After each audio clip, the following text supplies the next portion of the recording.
Hey, welcome to Patina Pit Stop. My name is Casey. I know it's been forever since I have posted a video and wanted to talk to you a little bit about what's going on with my Chevelle station wagon. I know I haven't posted a video in forever. I've made a couple of them. I did stupid things like leave a fan on so then you couldn't hear me talking, and I did a lot of updates on what's going on with the car, and turns out it's just really boring and I didn't want to watch it, so I figured no one else would either.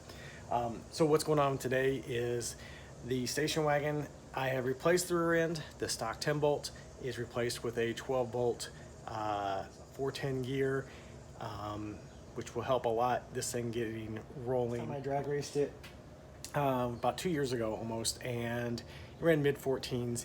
Pretty sure it was only running on a 2-barrel at the time. I have replaced the carburetor. I had way too big of a carburetor with vacuum secondaries, which I nixed, got rid of that. I have a 650. It's not a Holley, it's a Brawler, which is a Holley fake or a cheapie, but it's a good carburetor. I put that on, definitely runs much better, it's got more power. Put the 410 posi 12 bolt in it. The rear end has already had disc brakes on it. I converted this vehicle over to disc brakes on the front about 6 or 7 years ago, and it is you're not supposed to use, here, let me show you. You're not supposed to use a single reservoir master cylinder when you have disc brakes on the front, because this is set up for drum brakes, which is what my Chevelle came with. So drum brakes, and the reason why the master cylinder doesn't work is, or it works, the reason why it's not the correct way to do it is drum brakes, the shoes are being pushed out by the wheel cylinder, and that old single reservoir master cylinder or any drum brake master cylinder has a little bit of pressure on the wheel cylinders at all times, so that way the shoes are already out just a little bit, so when you hit the brakes it stops better, or you have a more of an immediate response when you hit the brakes. This car, because it had 4-wheel drum brakes, that's what the master cylinder was set up for. The brakes worked okay, but they were basically, the front disc brakes were always applied just a little bit at all times. So what I have done is I replaced I basically drove it like that for 6-7 years.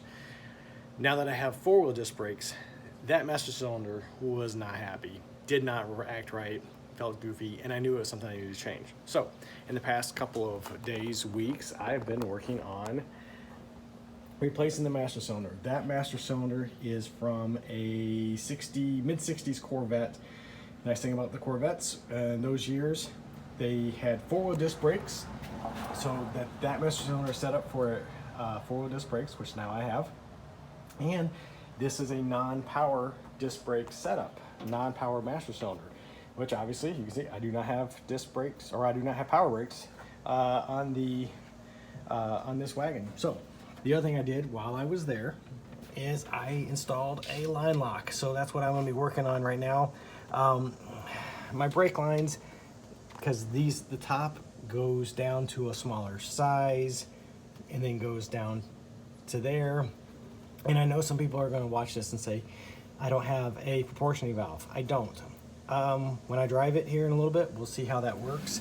I've talked to other people. They say that running a proportioning valve, it's not necessary. Basically, I'm going to have 50-50 brakes. I'm going to have disc brakes all the way around, so I'll have good stopping on all 4 corners. Part of the reason why I went ahead and put the line lock on is because I don't want that to affect the ability to do smoky burnouts, which, you know, if we're being honest, is what's really important in life, is good smoky burnout. So I went ahead and put the line lock on, and hopefully that will still allow me to do big smoky burnouts with ease. So I'm going to take you inside and show you what's going on under the dash of the wagon. Okay, first off, I want to apologize if you hear like a noise. Remember I said when I've made past videos I've had fans on and stuff? Well, over there is the baby monitor. My little guy, he's taking a nap, so he's riding shotgun with me right now so I can see what's going on with him if he decides to wake up. So what I'm going to do here, I know this is ugly. I have 2 fuse boxes. That's the factory fuse box. I really need to replace it. It's not very good. Yeah, that's a long story. Anyway, I have another fuse box. Hopefully you can see it right under there. That one I installed when I moved the battery to the back, which is something I'm still working on.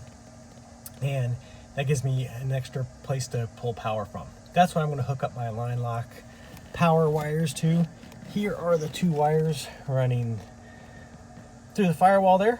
And I'm going to show you what I'm going to do. I'm going to set the camera up where you guys can hopefully watch along as I go.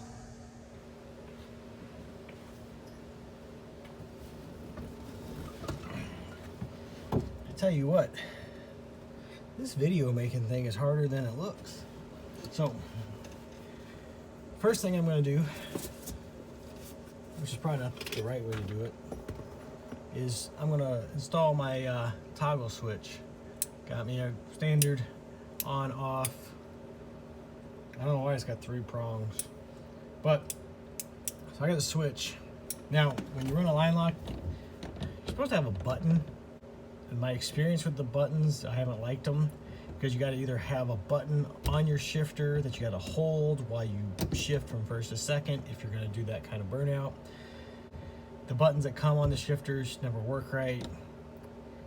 Anything else you do where they have the ones where they slide over the thing, so you gotta like hold it, and then but then when you shift, you slip off. And so I know this is not what you're supposed to do, but what I do is I put a toggle switch.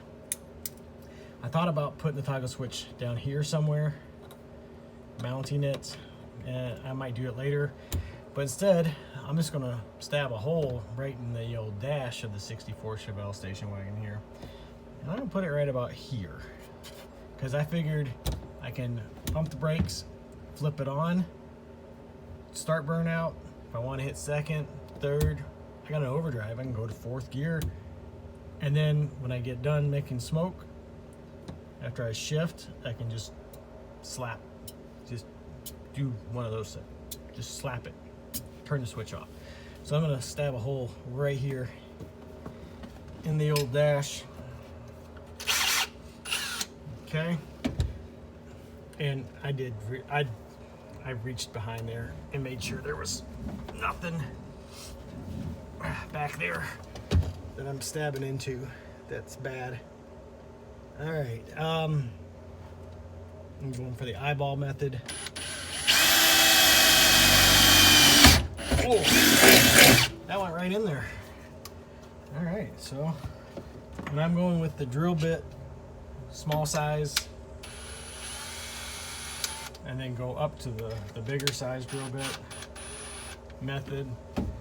I highly recommend that if you like your drill bits. All right.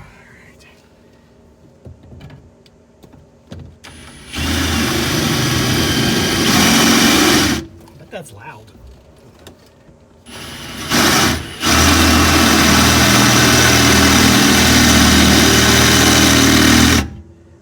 That's a cheap drill bit right there. You know what?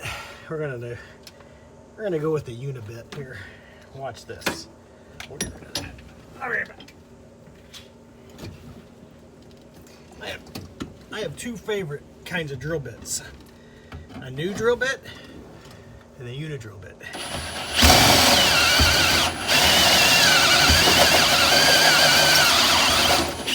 Is that loud? It's probably loud for you folks at home. Almost. One more. I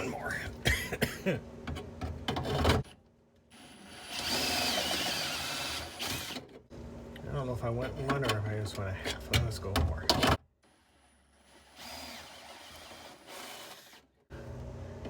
How's that? Oh, it goes right in now. All right. I was getting ready just to pop this in there, but it'd be dumb because I gotta put stuff on here. Probably should do that now. We're gonna run 2 wires. One to the old positive and one to the ground. And I gotta find the ground.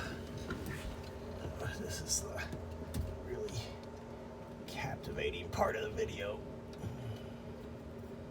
I stand on my head. You basically are looking at my hat. And I don't have any deep, dark secrets of life to tell you. I got lots of tools down here. That's always a good idea to have a bunch of junk in your way.